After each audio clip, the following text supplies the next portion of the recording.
It is morning here, so there's no news to speak of yet. But there will be. It's clear as crystal that the root of all evil is exactly that, and those in whom it is blooming are the enemy of humanity. The bankers are the problem. The bankers manufacture recessions and depressions to exert a greater control over social and political structures. The bankers create and finance the wars on both sides of the conflicts. The bankers orchestrate famine, poverty, and want. The bankers control the policies that control the media and the education system that is operated to maintain ignorance in the public so that they can be shorn like sheep. The bankers launder the drug money and keep drugs illegal. The bankers are the problem.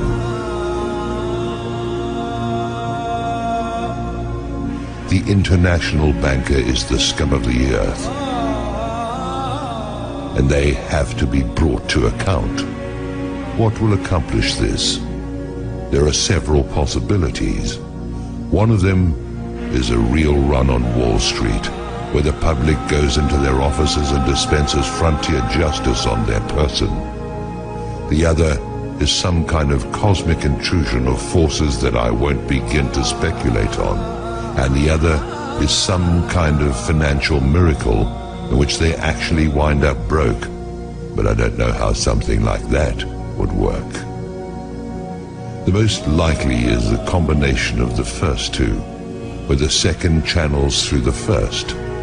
Once the cost of food, lodging, and fuel hits a certain point, the public will be universally galvanized by the force that builds up from the pressure of their asses against the wall.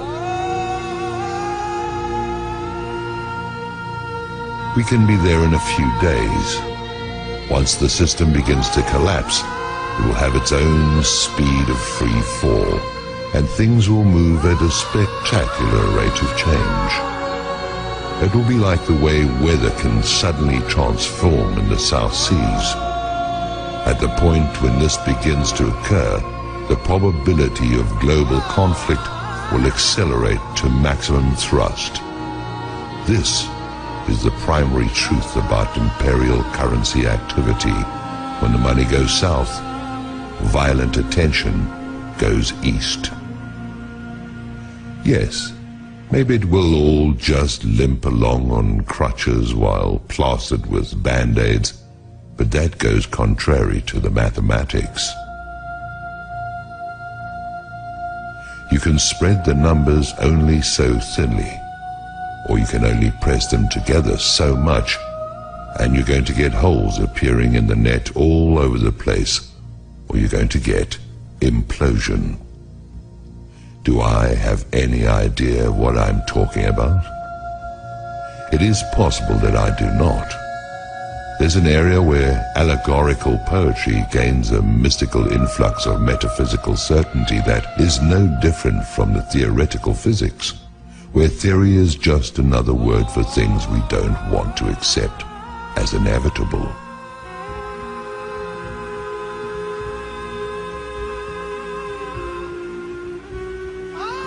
Maybe freedom's just another word for no one left to screw.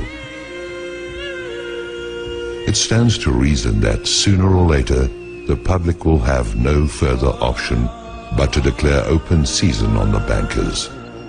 They'll be hunted down as the be-all and end-all of everything dangerous and wrong.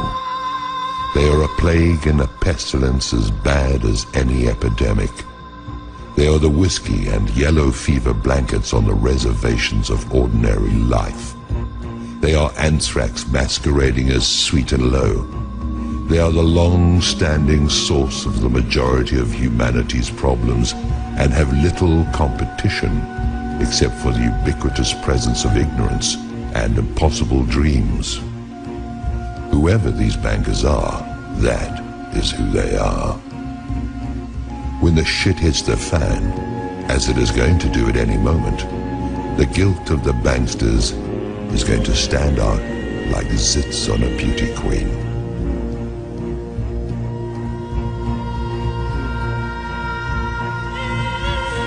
The transformation in the mind of the public is going to be immediate. People watch the news, and although it is nothing more than garbage and lies, the players have all been seen there. They've been seen in Congress, and they've been seen wherever the lies created to defend them have been publicized. They are a known quantity. There is no argument of any kind that can be used to generate sympathy for the bankers, who are either behind or finance every outrage against the public that is in existence. Now, their day is at hand, and they show no signs of having any kind of clue. They sit at their vanities and admire their image like Marie Antoinette. They whoop it up like Louis XVI in Versailles, surrounded by gold leaf wallpaper and sycophants, while they diddle the sons and daughters of a dying empire that they brought to pass. There is mercy to be found here, but none of it can be for the banksters who have acted with none in their intentional efforts to beggar, mutilate, maim and destroy anyone and everyone who is not them. That mercy is for the public who, like Lefty, only did what he had to do. I try to get my heart and head around it. I try to see an out for everyone, but the only out I can see for the banksters is out of our lives, and marched still living through the gates of hell, where they can reunite with the banker-in-chief. I'm not the judge or executioner. I'm an observer who's never had enough money to even think about the banks in the first place. Now the bankers tightly grasp what is going to turn into flaming coals in their hands. Judgment is going to cry out from the earth they walk upon and have plundered at will. That will is now going to be drained away into fear and apprehension. Their fortress walls are going to fall away. Their protectors are going to turn on them. Their holdings are going to dissolve and spill from their fingers like a handful of sand. I wouldn't want to be a bankster today, or on any other day. The existence of a system has kept them safe. This corrupt system has allowed for some kind of life for those preyed upon until now. Now it has turned upon those whose compliance has been forthcoming for so long. Soon that compliance will be gone, and there are not enough police and armies to quell what is going to rise out of the midst. Maybe I'm wrong about this, but like everything else, we'll see.